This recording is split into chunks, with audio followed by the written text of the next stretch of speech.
Vüqar müəllim, xoş gördük. Ay Vüqar müəllim. Gedək yana görə bizim bir təzə məscidin həyətinə bax. Baxın bu maşallah abadlaşıb. Görsən, yaxşı binalar tikilir falan. Gələcəkdə Borocanın paytaxtı olur, mərkəzi. Gələk. Gedək yana. Bu müqəddəs yerə, ağaclar gördüyünüzdə qəşəng bəzədilir. Bəh, bəh, bəh, bəh, bəh. Həmişə buradan Allah uzaq eləsin bir meyid götürəndə gəlirik bura. Ətrafa baxmağa adamın vaxtı olmur. Vüqar müəllim, bu gözəl yer, bu müqəddəs yer mənə çox əzizdir. Niyə əzizdir? Gəl bura, gəl. Bu qarşında bu ağacları görsən, bu çidən ağacları. Bax, bunlar gözəllik verir bura. Olduqca gələcəkdə bunun demək olar ki, misli bərabər olmayacaq. Onu öz əllərimlə əkmişəm. Həmişə də buradan keçəndə fərəhlənirəm ki, heç olmasa burada da mənim barmaq izim biraz var. Həm də bu torpaq niyə müqəddəsdir? Sən bilirsən ki, Boroca böyük yerdir. Əvvəldən elə məhəllə olub, hər məhəllənin də öz qəbristanlığı olub. Və burada Borocanın qədim qəbristanlıqlarından biridir. Və sonradan nə oldu burada? Pekardi deyərdi. Yəni çörək zavodu tikildi burada. Uzun müddət istifadə olundu. Və çörək zavodundan sonra bilirsən də Sovet müəssisələri, torpaqları hamısı satıldı. Özəlləşmə getdi. Və mən bildiyimə görə Hacı Siyavuş Hüseynəli oğlu bu torpağı aldı. Öz vəsaiti ilə pulla aldı və gözəl bir xeyirxah iş gördü. Bu məscidi tikəndə o torpağı bağışladı xalqa, məscidə. Bəli, əbədi böyük bir xeyirxah iş gördü. Mən həmişə buradan keçəndə o çidarlarıma baxıram. Görsən, bülbüllər oxuyur, qəşəng. Vüqar müəllim, bizim bu son zamanlar Boracaqda gedən ən çox maraqlı söhbətlər Boracaq kitabı haqqında. O göstər bir də, oxuculara bir də göstər, bu möhtəşəm kitabı göstər. Bizim bu dostumuz Sücəddin qardaşın yaratdığı, yəni böyük zəhmət hesabına, uzun 2 ilə yaxın ağır zəhmət hesabına yaranan bir kitabdır. Düzdür, indi iqtisadi vəziyyət biraz insanları sıxır, bunu açıq deyək. Bir də kitaba marağın azalması bədbəxtlikdir. Yəni mən bunu yaxşı qəbul eləmirəm. Bunun bir səbəbi internetin, bu texnikanın yüksək sürətlə inkişafı filanı. Bir tərəfdən də insanların, nə deyim, kitaba marağının azalması filan. Amma mən həmişə hər yerdə demişəm ki, bu kitab, bu müqəddəs kitab hər bir Boracaqlının evində olmalıdır. Gəl. Bu yaşıllıqların yanında qalan bir çəkiliş aparaq. Bir maraqlı faktı da bayaq mən sizdən eşitdim. Bu doğrudan heyrətamiz bir faktdır. İndi Azərbaycanda elə bir balaca bir butqaya da girmək istəsən gəlib pul verəsən. Adını çəkmirəm, nəyi deyirəm. Sücəddin müəllim hardasa 1 il, 1 ay hər gün arxivlərə öz şəxsi cibinin vəsaiti ilə, pulu ilə günü 20 manatdan götürsək, bu külli miqdarda puldur. Yəni bu kitaba indi qoyulmuş dəyər heç bəlkə də onu ödəmir. Bunu bizim üçün eləyib. Bunu Boracaq cəmaatı üçün eləyib. Boracaqı sevənlər üçün eləyib. Tariximiz üçün eləyib. Yəni bu heyrətamiz faktı səndən eşitdim. Tamaşaçılara da bildirirəm. Biz Sücəddindən telefonla əlaqə saxlayırıq hər gün. Hər gün demək olmaz, tez-tez. Amma sən onun yanında olmuşsan, yaxın olmuşsan. Bu kitabın necə ərsəyə gəlməsinin şahidlərindən biri sənsən. Elə deyil. Gəl elə bu tərəflərdə bir maraqlı yerləri də bir göstərə çəkiliş aparaq. Mən bu insanın iradəsinə qift deyilirəm. Yəni hər adamın iradəsi çatmaz. Bu qədər uzun müddəti oturub bir işlə məşğul olasan, arxivlərin o demək olar ki, toz torpağında əlləşəsən, vuruşasan. Giriş sözü üçün nə demək istəyirsən? Daha doğrusu giriş sözü mən böyük uzun uzadı bir müqəddimə verdim. Bizdə müzakirədir, bəli. Bəzi adam deyir ki, sən bu müsahibə alacağın adamdan çox danışırsan. Mən onu bahalda eləyirəm, öz sözlərimi də deyirəm. Buyur qardaş. Mənim çox sağ olun, bu çəkilişə görə də, bu kitab haqqında da belə məlumat verdiyinizə görə, sizin də zəhmətiniz var. Kitab ərsəyə gəlməsində də müəyyən olub və təbliğatında da öz töhfənizi vermişsiniz, verməkdə də davam edirsiniz. Təşəkkürlə məni də dəvət elədiniz ki, bu barədə müzakirə. Yəni Nusrətdin Şərifov, kitab müəllifi, mənim məktəb yoldaşımdır, həm dostumdur. Həm də onlar hamısı bir yana olmaqla, yəni mən obyektiv nə var onu danışacağım. Olanı demək lazımdır. Ona görə ki, bu bir gün üçün deyilmir bu sözlər. Burada danışdığımız söhbətlər uzun müddət tarixlərdə qalır. Yəni, necə deyim, gündəlik biz bir yerdə oluruq, söhbətlər olur. Bu kitab da yəni başlayanda Boracaqla bağlı. Necə deyim, ilk etapla başladı, yavaş yavaş. Yəni arxivləri gəzməyə, məlumatlar toplamaq. Sonra yəni o məlumatlar toplandı. Yəni rəsmi olan məlumatlar, arxivlərdə olan məlumatlar. Hər bir şey istinaddır. Yəni bu kitabda nə varsa, hər bir şey istinad nöqtəsidir. Bəli. İstinad nöqtəsi var, oradan qeyd olunur. Necə deyir, haradasa ara söhbəti filan, yəni burada yox edilmiş. Olanlar hamılı istinad nöqtələri var. Bunun da hamısının öz əziyyəti, zəhməti var. Arxivlər gəzilir, arxivlərdə məlumatlar toplanılır, sonra həmin məlumatlar indi hazırda məsələn olan köhnə dövrlərdə yaşayan insanların nəvələri, oğlanları, nəticələri bəlkə də onlarla dəqiqləşdirmələr aparılır. Ondan sonra da çap olunur.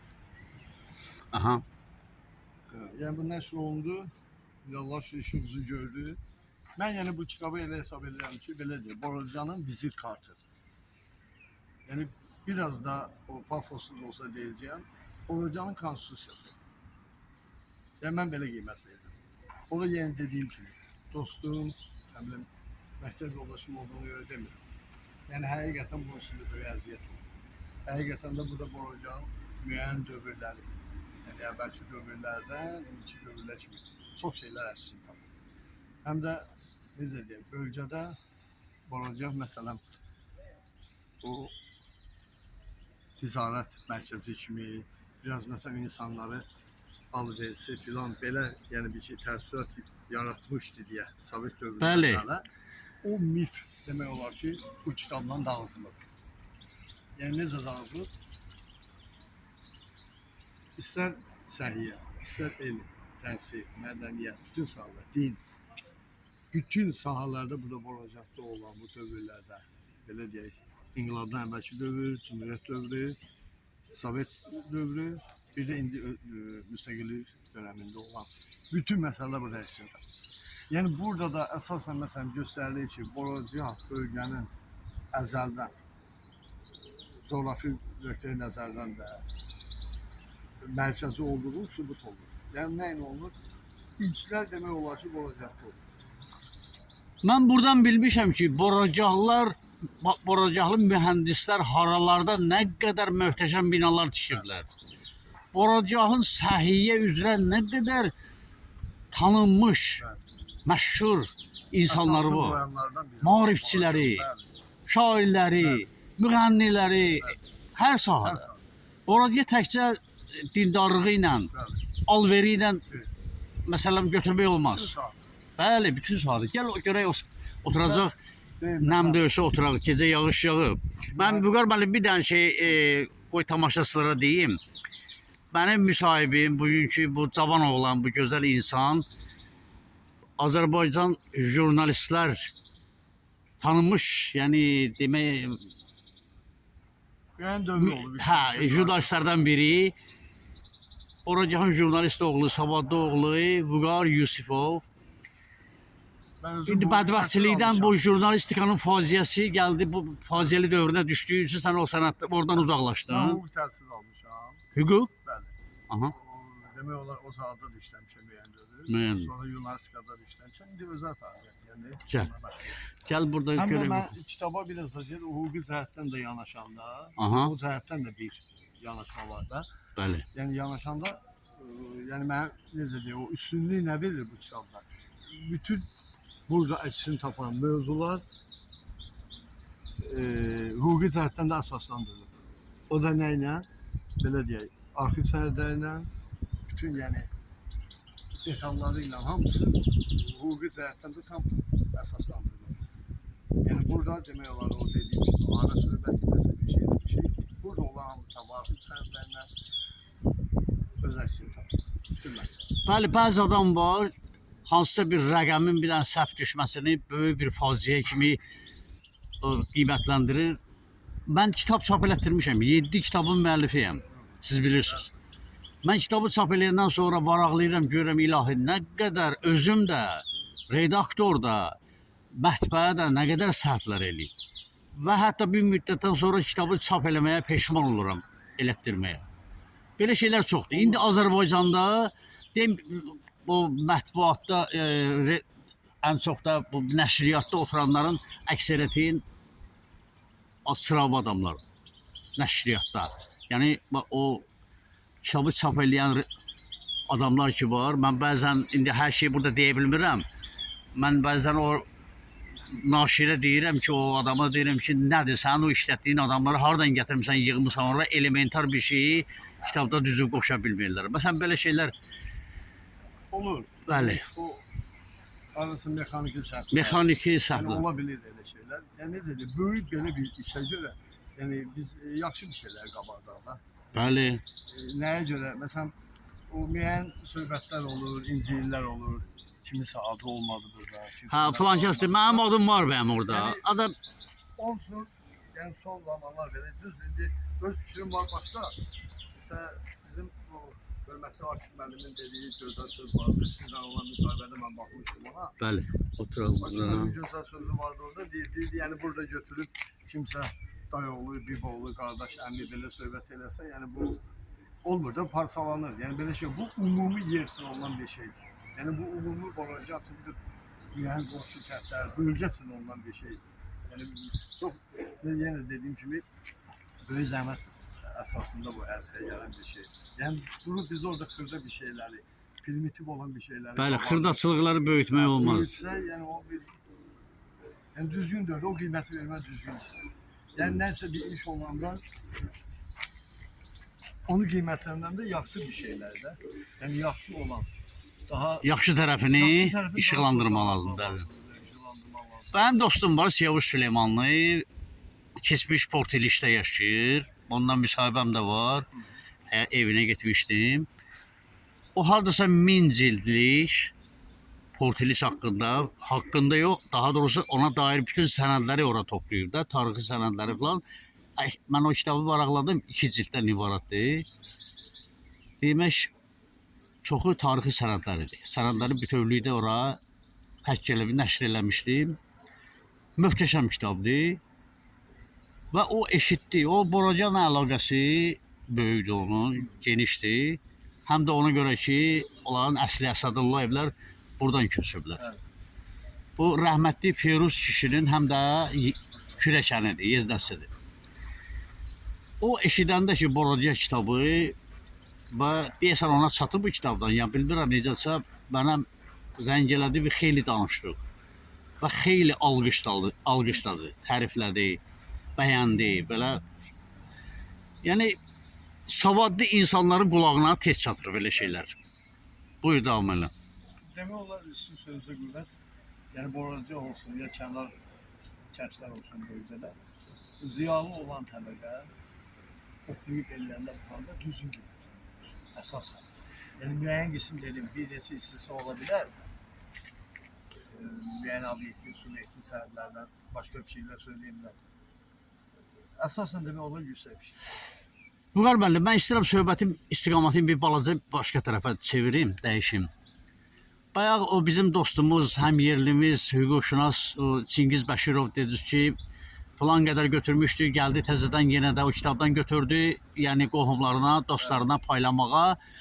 Bu yadıma nəyi saldı? Yəni bizdə xeyriyyətçi oğlanlar çoxdur. Belə bu gördüyümüz binalar, bu möhtəşəm binanı görürsən də, bundan tutmuş, nə bilim, Borocanın hər yerində var. Elə bizim evin qabağında, Seydikinə ocağı falan, hamısını adlarının çəkilməsini istəməyən Boracaqlı xeyirxah oğlanlar düşüblər. Onlarla belə bina var Boracada. Elə deyil. Məsələn, mən məsləhət bilərdim bir qardaş kimi olaraq ki, yəni ən vacib işlərdən biri də budur ki, o vəsaitlərindən müəyyən qədər Allah onların ciblərinin bərəkət salsın. Yəni, bu kitabdan elə bilərlər, hərəsi bir 20 dənə, 50 dənə götürüb imkansız savadlı insanlara bəxş eləsinlər, paylasınlar, versinlər.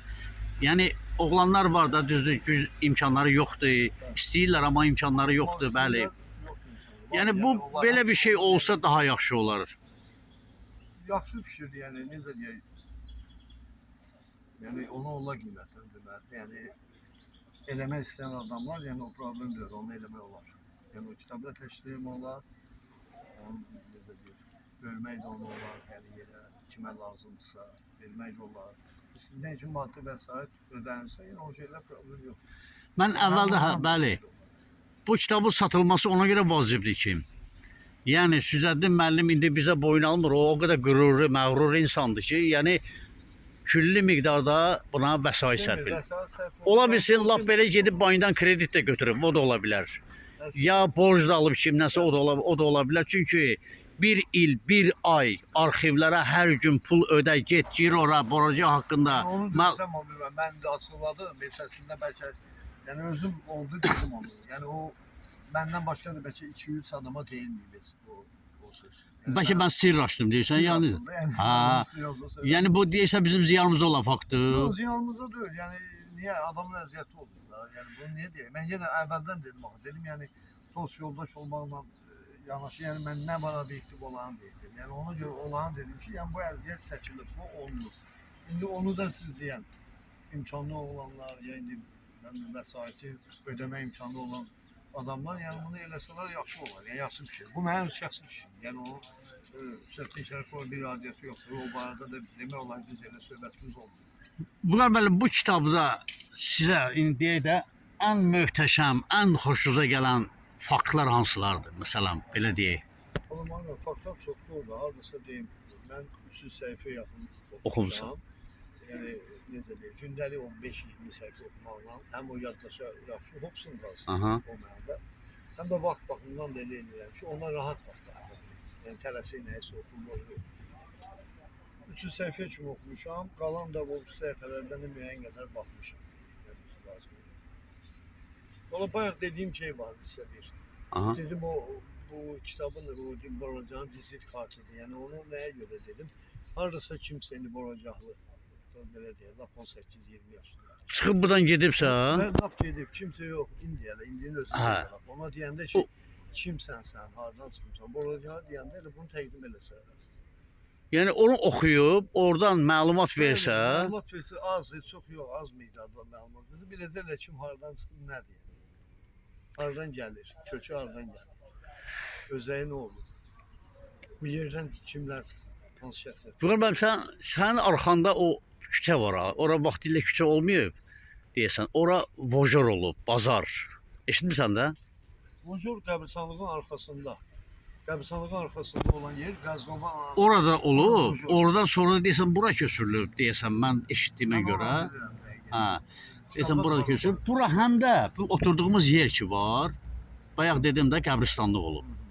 Sonradan bu qəbristanlığı bəzi ağsaqqallar demək kimsəsizlər qəbristanlığı kimi də eşitmişəm.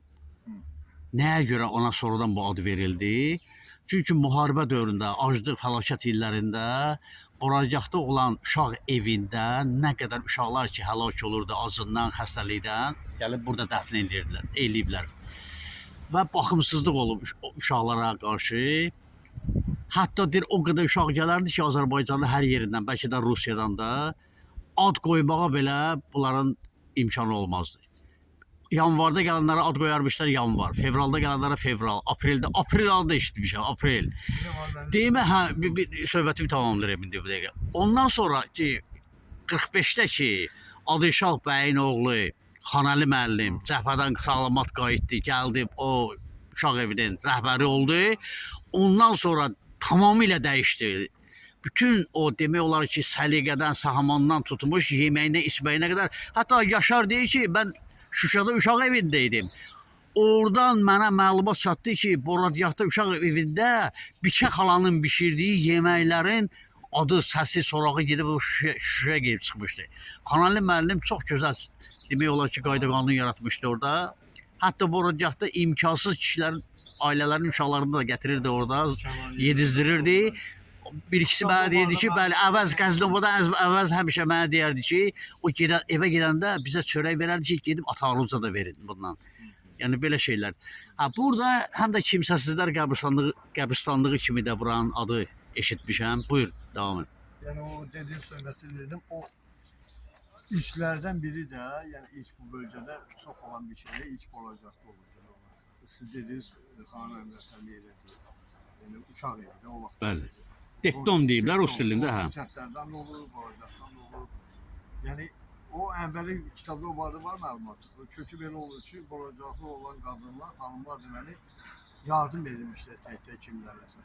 Sonra görürlər ki, yəni bunu çoxdur da, yəni bunu çatdırmaq olur. Çatdırmamış yəni. Başqa bir şey olmuş. Kimsə gəlib 2-3 nəfərdən, bir adam 2-3 nəfərdən yardım alınmış, kimsə heç almırmış. Yəni elə bir vəziyyət yaranmış. Onda onu deyiblər ki, gəl şey eləyir, necə deyir. Bir yerə cəmləyir. Bir yerə cəmləyib o uşaq evi yaradır. Yəni o əsası kitabda var elə. Yəni o da işlərdən biri. Yəni çox şeylər var ki, Sonradan masallıya köçürdülər də onu. Çox şeylər var ki, yəni necə deyim, masallı olmamış, yəni rayon mərkəzi kimi çox şeylər var ki, Boradyaqdan yəni. Yəni Boradyaqın özünün də rayon mərkəzi olması son anda yəni o indi oxuyanlar bilir.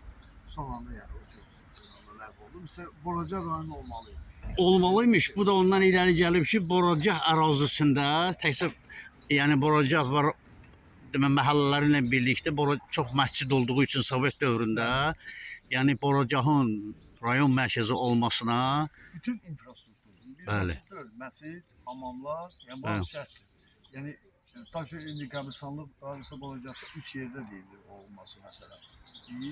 Abidəni yox, hər məhəllədə olub. Sonra isə o məktəbin böyük bir ərazisi olub. O həmin ərazidə Boradyaqın ətraf kəndlərindən son vaxtlara qədər mənim xəbərim var ki, gətirirdilər burada təzə qəbristanlıqda dəfn olunurlar. O köhnə qəbristanlıqda da hər kəndin özünün ərazisi var. Məsələn, bir dənə şey yadımdadır, çayın kənarından yaxın yer ki var, o çayxanan yeri falan. O indi də yaşlı kişilər Şatırba qəbristanlığı deyirlər. Bəli. Düzdür, Şatırbada da qəbristanlığı var, qədim qəbristanlıqlar var. Amma burada gətirib dəfn edirlər. Yəni necə deyir?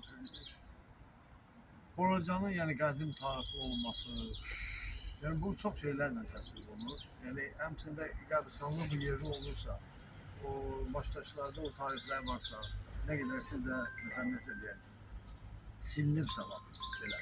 O zaman qədim tarixi olmağın sübut olunur, insanların burada yaşayışı olması sübut olunur. Bu Dicah adı ilə olan yaşayış məntəqələrin tarixi həmişə eramızdan əvvələ gedib çıxır. Hə, girək məscidimizin içərisinə, Vüqar müəllim. Burada davam edək söhbətimizi. Buyurun. Buyurun.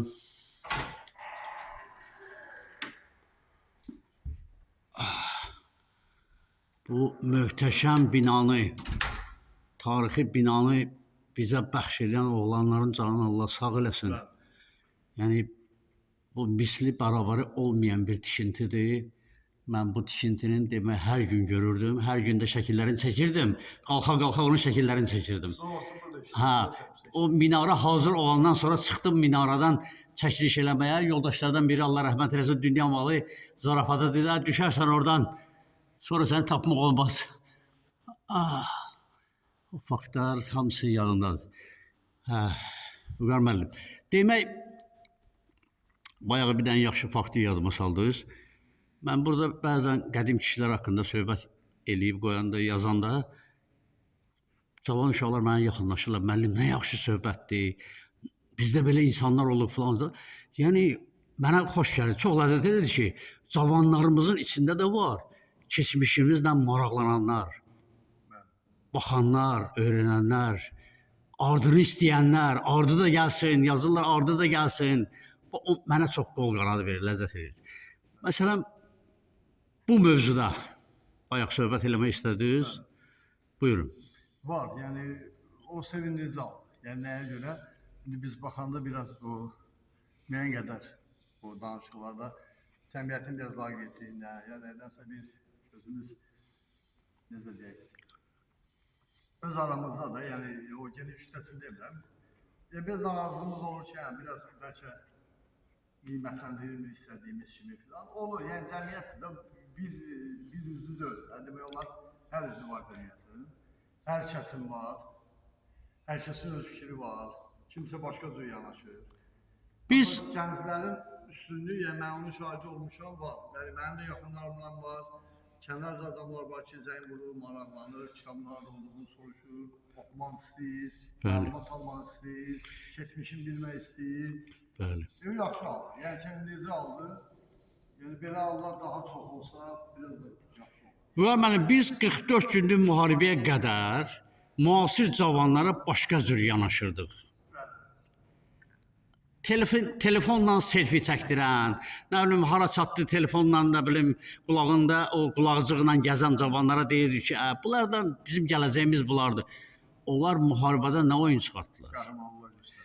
Mən elə biri haqqında həmişə də nadiz bir uşaq kimi tanıyırdım. Allah rəhmət eləsin, Şıqədradandır. Adı indi bu dəqiqə çəkiliş vaxtı yadıma düşmür. Həmişə təsdiqdən o çəkiliş məqamında o vacib adlar yadımdan çıxır. Mən onun haqqında bir poema fasıl şeir də yazmışdım. Tarix müəlliminin səhvi. Tarix müəllimi həmişə uşağı danlayır ki, sən qonşun belə oxuyur, sən niyə oxumursan, elə dərsə gəlmirsən, gecikirsən, elə veylənirsən orada burada. Tarix müəlliməsi elə olur ki, yorğan döşəyə düşəndə bu oğlan qəhrəmancasına həlak olur, gəlib dəfn eləyəndə bu gedib onu ziyarət edə bilmir. Qadın gedə bilmir. Nəhayət bir dəfə sağalır, gedir, onun qəbrini öpür, daşını öpür və cibindən tabaşir götürür, yazır 5 onun qəbir daşına. Qara daşı üstə yazır 5 rəqəmi. Yəni sən tarixdən 5 al. Sən, mən elə bildim sən sən özün tarix yaratdın. Çox mənim öz yazdıqlarım da bəzən yadımdan çıxır. Bunu oxu tamaşaçılar məndə günah görməzlər. Yadda 65 yaş özü də bir rəqəmdir, bir söz deyər onlara. Buyurun Vüqar müəllim. Yəni sizin dediyiniz o söhbət, yəni qonşu Şıqədər kəndi dediniz. Bəli, bəli. Təkcə Şıqədərə yox, Azərbaycanın elə bir kəndi var ki, orada. Müəllimin o verdiyi hərəkət ibratamiz bir şeydir də. Yəni biraz olma elə bilir öz səhvini düzəltdi, getdi onun daşına yazdı. O Meyxoş Abdullah var, yazıçıdır, Cəlilabaddan tanınmış yazıçıdır. O elə bir hekayə yazmışdı. Mən o hekayəni həmin gecə oxudum.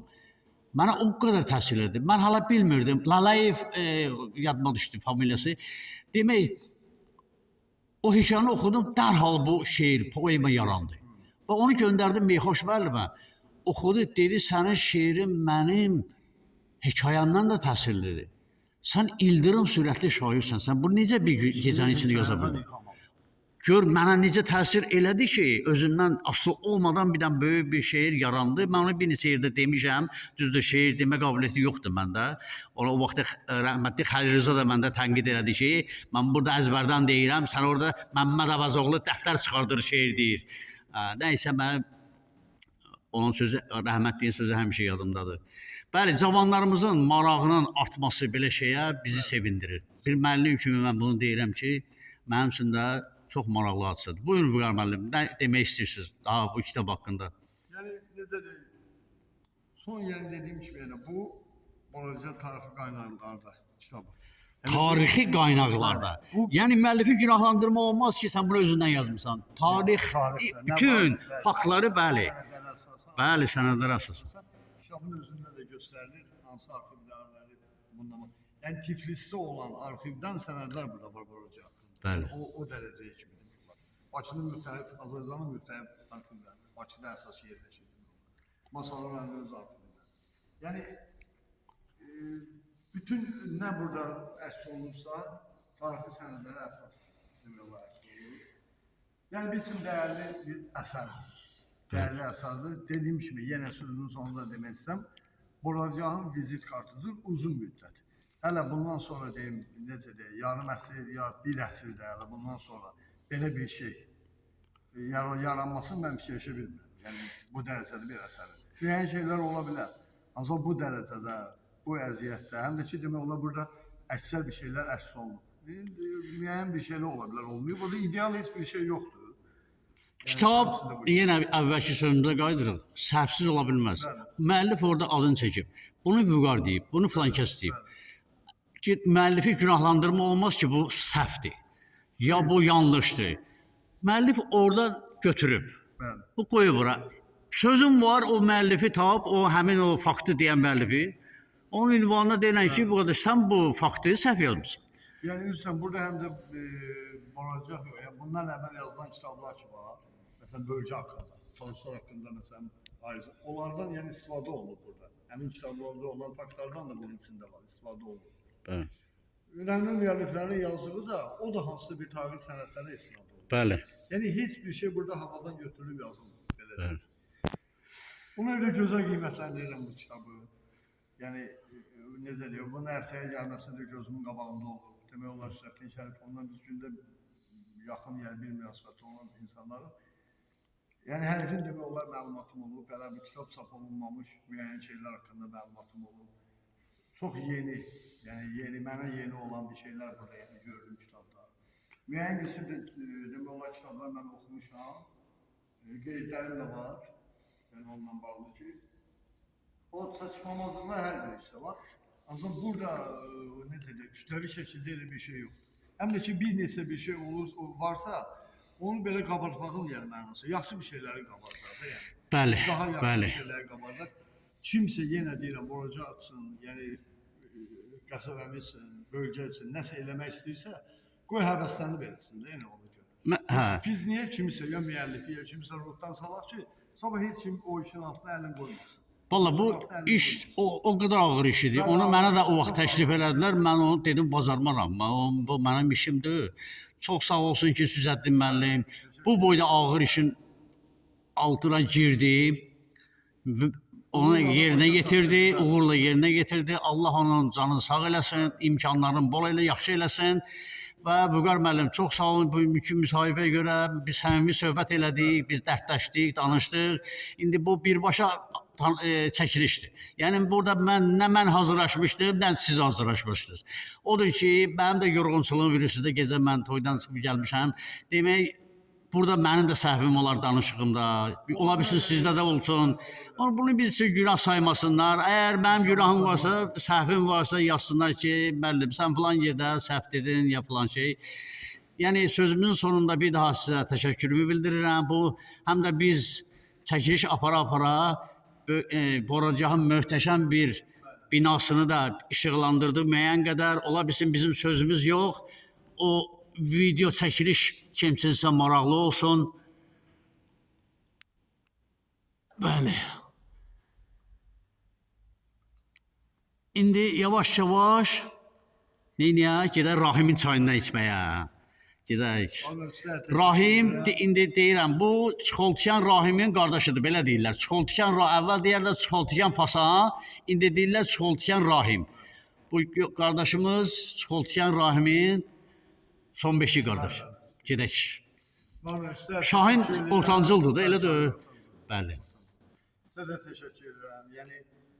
Yəni bu kitab yox, demək olar qəsəbə haqqında, yəni bölgə haqqında, sizin həmşərilərin YouTube'da da, sizin TikTok'da da səhifənizdə, Facebook səhifənizdə, hər bir yerdə yəni sizin paylaşımlar olur, izləyirik onları, necə deyək, xoşhal oluruq, nəyə görə?